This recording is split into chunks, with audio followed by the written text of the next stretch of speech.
Hello and welcome to G Fun Facts Online.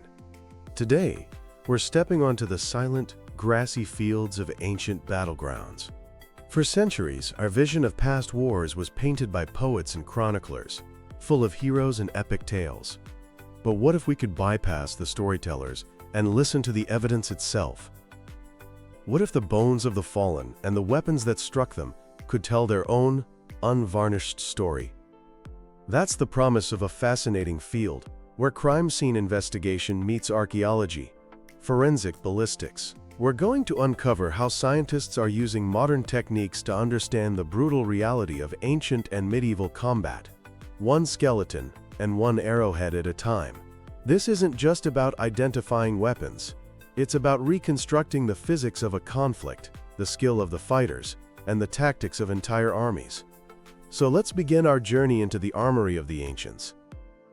Before gunpowder, warfare was dominated by projectile weapons designed to inflict trauma from a distance. One of the most underestimated was the simple sling. In the hands of a skilled user, a pouch of leather or fabric could launch a stone or a lead projectile with incredible force. The physics are elegant. The slinger transforms the circular motion of their arm into a devastatingly powerful linear shot, capable of crushing a skull from 100 yards away. Then there was the atlatl, or spear thrower. This device, usually a piece of wood or bone with a hook at the end, acts as a lever for the arm. It dramatically increases the range and velocity of a thrown dart. Think of it as extending your arm by another 2 feet, adding immense power to the throw. Experimental archaeology shows that atlatl darts could punch through the thick hides of large animals, making them lethal tools for both hunting and war. But the true king of pre-gunpowder projectile warfare was the bow and arrow. A well-made bow is a marvel of engineering, storing and releasing a massive amount of energy. When you pair that with a specialized arrowhead, you get a weapon of incredible precision and lethality. And archaeologists have found a huge variety of arrowhead designs, each with a specific job. Broadheads, with their wide, cutting edges, were made to cause massive bleeding and shock. On the other hand, you have bodkins, long, narrow, armor-piercing points engineered to punch right through chainmail or leather armor. The materials were just as varied. Flint was a favorite for its predictable fracture patterns, creating razor-sharp edges. But bone and antler were also common, valued for their strength and resilience on impact. Experiments have shown that a well-made bone point could be just as deadly as stone or metal, and sometimes even more durable, because it was less likely to shatter. This level of specialization shows us that ancient weapon makers weren't just chipping away at rocks. They were sophisticated engineers who understood materials, science, and the grim calculus of the battlefield. So we have the weapons. But how do we connect a specific weapon to a wound, centuries or even millennia later? This is where the forensic part of forensic ballistics truly shines. It's all about reading the scars of battle left on bone. When a projectile hits bone, it leaves a signature, a kind of tool mark that tells a story. Bioarchaeologists can look at these marks and deduce the weapon type, the angle of impact, and the force involved. For example, a slice from a sword leaves a clean, linear incision. Under a microscope, a stone blade leaves tiny parallel scratches, while a metal blade leaves a much smoother cut. Projectile trauma is different. It's a high-velocity impact that causes punctures and fractures. A flint arrowhead, for instance, often creates a distinct lozenge-shaped or elliptical hole with something called internal beveling, where the inside of the hole is wider than the outside. This is completely different from the circular hole a bullet might leave. To confirm these findings, archaeologists turn to experimentation. They'll create replica weapons and fire them into animal carcasses or synthetic bone substitutes. By observing the damage, they can build a reference library of wound patterns, allowing them to match archaeological finds with a high degree of confidence. Technology has taken this analysis to a whole new level. Computed tomography, or CT scanning, allows researchers to look inside a skeleton or artifact without ever cutting it open. A CT scan can reveal a tiny arrowhead fragment embedded deep inside a bone, or create a full three-dimensional map of a complex fracture pattern, showing exactly how a skull shattered from a blow. This leads to incredible 3D modeling. Scientists can create a digital replica of a wound and then create a digital negative of that wound. This allows them to identify the exact shape of the weapon that caused it, even if the weapon itself is long gone. Using this tech, researchers identified a healed arrowhead injury deep in the pelvis of an elite Celtic warrior, proving he had survived a previous battle. Now, this isn't just theoretical science. Let's travel to some of history's most infamous battlefields, where these techniques are rewriting history. First, to the Battle of Towton in 1461, during the English Wars of the Roses. This is widely considered the bloodiest battle ever fought on English soil. In 1996, a mass grave was discovered, and the skeletons within told a horrifying story. Many skulls showed evidence of not one, but multiple devastating blows from swords and billhooks. The sheer violence suggests a frenzy of close-quarters combat, where wounded soldiers were brutally finished off.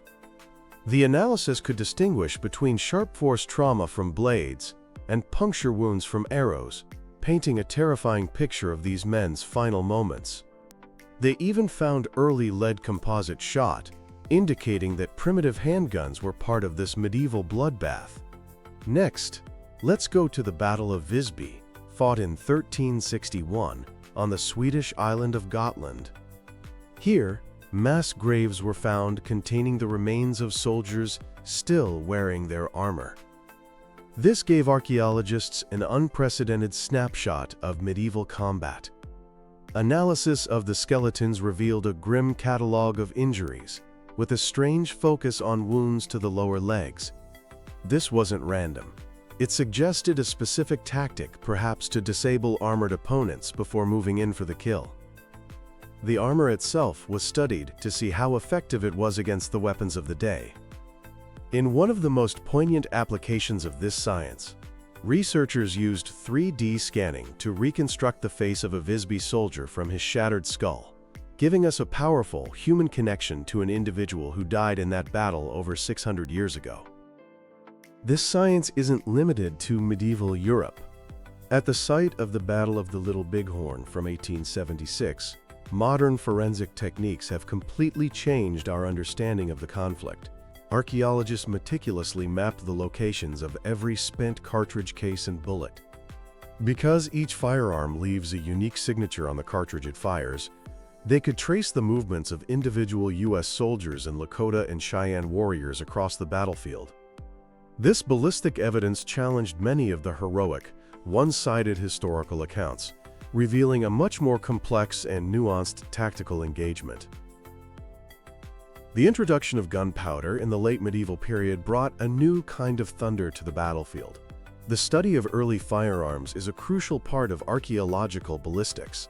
The first firearms were crude hand cannons, essentially a metal tube on a stick. But they evolved into matchlock, wheellock, and flintlock muskets, which would dominate warfare from the 16th to the mid-19th century. The ballistics were very different from modern guns. Black powder produced lower muzzle velocities, and the spherical lead balls were not very aerodynamic. However, their large size and soft metal made them terrifyingly effective.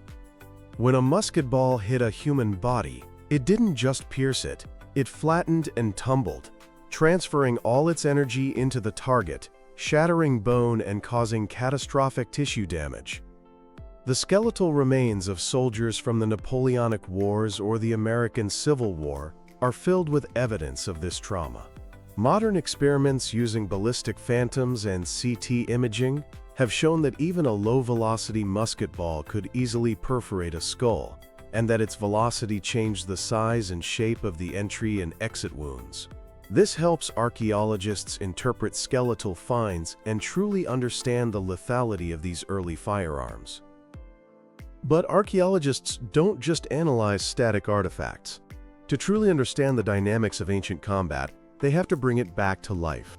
This is the world of experimental archaeology, researchers meticulously create and use replica weapons to test their performance. They'll fire replica bodkin arrows from a longbow at a replica of medieval plate armor to see if it penetrates.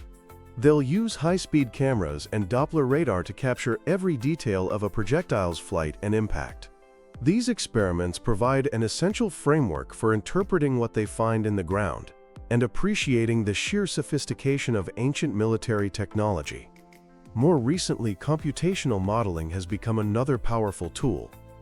Scientists create complex computer simulations of battles, incorporating the topography of the battlefield, the number of combatants, and the known properties of their weapons.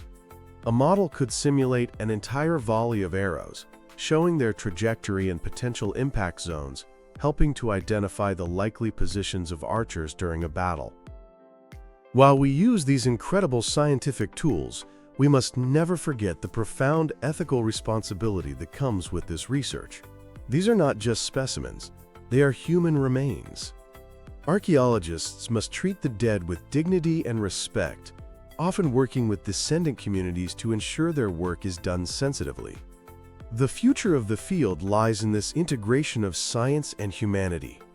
As non-invasive techniques like CT scanning and 3D modeling become more advanced, we'll be able to learn even more without damaging a single artifact. But the ultimate goal is not just to collect data.